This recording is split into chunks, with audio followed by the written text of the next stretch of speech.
Desde hace mucho tiempo, el ser humano se ha preguntado qué es la conciencia. Así que a continuación vamos a intentar definirla. Hablamos de conciencia cuando nos referimos a una característica que se considera innata, un conocimiento de la existencia de sí mismo. Según algunos autores, el tiempo que tardamos en darnos cuenta de nuestra existencia empieza a los 15 meses, cuando nos vemos a través de un espejo. Es ahí donde empezamos a reconocernos y aquí es donde pasamos de ser un reactivo a un activo. Somos capaces de reconocer nuestros pensamientos, actos y reflexionar sobre nuestro aprendizaje. Es decir, meditar sobre lo que pensamos, a lo que se le considera como la metacognición. La identidad juega un rol importante en este asunto, ya que tomamos conciencia de nuestras diferencias con respecto a los demás. Implica muchas funciones como la atención, sensación-percepción, memoria, imaginación, juicio, todas organizadas dinámicamente para producir esta conciencia de uno mismo en el medio ambiente. Antonio Damasio es un neurocientífico muy famoso, tiene una teoría de la conciencia que es bastante útil. Habla de tres etapas o tres capas, si se quiere, de la conciencia. La primera es el protoser, que es simplemente un organismo que tiene la capacidad de percibir al medio ambiente. La segunda es la conciencia nuclear o central, que es la conciencia del aquí y ahora, ¿verdad? Y finalmente es la conciencia ampliada, que requiere memoria y lenguaje, que es la conciencia en que hay una identidad del ser a través del tiempo. Todo esto luego motivado por la emoción. Para Damasio no hay conciencia sin cuerpo. Desde creer que la conciencia es creada por el cerebro, que es una sustancia etérea, o que es causada por la actividad eléctrica de muchas neuronas oscilando entre sí, el concepto ha evolucionado a que es un proceso complejo en el cual la atención es importante, pues habla del manejo de la información y procesamiento de datos para generar modelos esquematizados de objetos y situaciones. En un nivel más básico se reconoce como un estado de vigilia, es decir, un control del comportamiento. Desde una perspectiva más neuropsicológica, la experiencia consciente parte del funcionamiento de un grupo de sistemas afectivos, pues la experiencia emocional juega un papel importante en el funcionamiento biológico, que es caracterizado dentro de un grupo de sistemas neuronales, hormonales y neurotransmisores. Los sentimientos afectivos son procesos neurobiológicos que poseen valor subjetivo para hacer elecciones conductuales. ¿Pero qué pasa cuando estos sistemas afectivos sufren algún daño?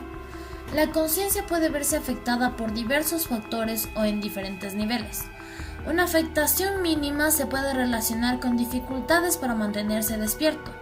En un estado más desequilibrado denominado delirium, la persona se halla en medio de un estado de confusión mental, alucinaciones y ansiedad. Y en un estado aún más desequilibrado, que denominaremos oscuro, una persona puede llegar a experimentar una disociación de conciencia, es decir, negar la realidad que nos rodea para dejar de sufrir, una especie de mecanismo de defensa. El último estado es un estado de coma, en donde la conciencia está totalmente apagada, una desconexión neuronal total. Sin embargo, vamos a enfocarnos en el estado de disociación de la conciencia, y hemos considerado que la mejor forma de explicarlo es por medio del trastorno antisocial de personalidad. Are people afraid of you, Beth? Uh-huh. Who's afraid of you, Beth? John. Your brother. And why is your brother afraid of you? Because I hurt him so much. Cuentan con un déficit de emociones, es decir, tienen una desconexión entre sus emociones y su agresividad. A pesar de que están totalmente conscientes del daño que pueden provocar, asimismo no están conscientes de lo que siente la otra persona al recibir ese daño. Tell me about your birth father. What was that nightmare like? When he touched my vagina Okay. until it bled, hurt it a lot until it bled, and wouldn't feed me a lot. He'd hit on me, wouldn't be very nice to me. How old were you? One, And in your nightmare, what happens? I get real scared. Like, Where's your birth father? What's he doing? he's right there, and there's his hand. His hand's right there. Where? Right there. You can't hardly see it because it's green. What's it touching? My vaginas. And what is your birth father doing? Hurting it. Your face looks sad. Can you tell me about that? It's crying because there's dots of the tears. Como hemos podido observar, diferentes factores influyen a la afectación de la conciencia, y en el caso de Beth no es la excepción, puesto que los factores del ambiente en el que ella se desarrolló cuando era pequeña influyeron de manera muy fuerte para que su juicio crítico, su imaginación se vea distorsionada de cierta manera, y por supuesto su conciencia empática, su escrupulosidad, su amabilidad hacia otras personas se ve muy distorsionada, puesto que estos factores han influido de manera muy grave para el desarrollo cognitivo de Beth. Hay una serie de procesos que pueden afectar la conciencia, por ejemplo metabólicos, tan simple como la deshidratación, procesos infecciosos cuando hay personas mayores que están hospitalizadas. Una infección muchas veces puede afectar el nivel de conciencia y generar un proceso confusional. Hay distintas maneras de medir estos trastornos de conciencia, por ejemplo, después de un traumatismo craneoencefálico, se puede administrar la escala de coma de Glasgow, en que se determina el nivel de respuesta que tiene la persona frente a varios estímulos, y cuando va mejorando, el paciente se puede administrar instrumentos que son un poquito más complejos para determinar la orientación, ¿no? La conciencia que tiene de sí mismo, saben quiénes son, de estar en el tiempo, orientados al tiempo, de dónde están, orientados a la situación y al espacio.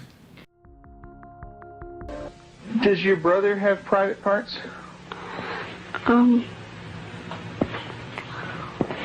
Yeah, Yeah. What is his private parts? penis and butt. And what do you do with your brother, with his private parts, Beth? I heard it.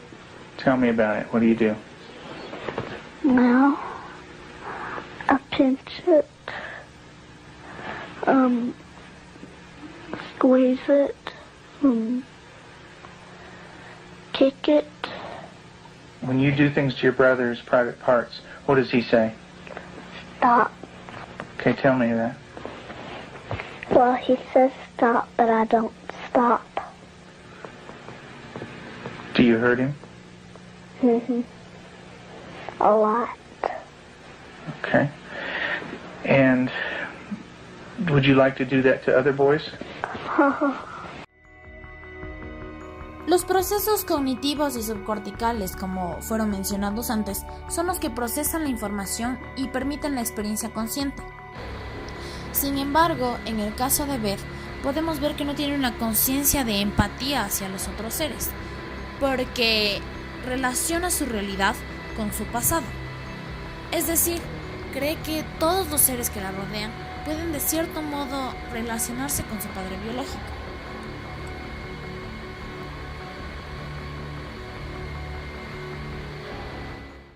Las regiones frontoparietales tienen que ver con la conciencia de uno mismo, la metacognición, y las regiones francamente parietales tienen que ver con la conciencia del cuerpo, como el cuerpo, por ejemplo, la heminegligencia. Generalmente cuando las personas tienen un accidente cerebrovascular en el hemisferio derecho, pueden perder conciencia de su cuerpo en el lado izquierdo. Afortunadamente, Beth logró por medio de terapia volver a enfocar su conciencia. Le llevó mucho tiempo este proceso, sin embargo, los resultados fueron satisfactorios. En conclusión, no hay una definición exacta de lo que es conciencia, pero debemos recalcar entre un nivel más básico de la conciencia, que sería un estado de vigilia, y un nivel en el que estamos conscientes de nuestra propia existencia y la realidad que nos rodea. El ambiente es un factor importante en la influencia de la conciencia, ya que por medio de este puede verse afectada o desarrollarse. Cabe recalcar que la conciencia tiene mucho que ver con todas las partes del cerebro. Sin embargo, las que intervienen más son las áreas frontoparietales y parietales. Un daño en estas áreas podría ser devastador. Y entonces, para ustedes, ¿qué es la conciencia?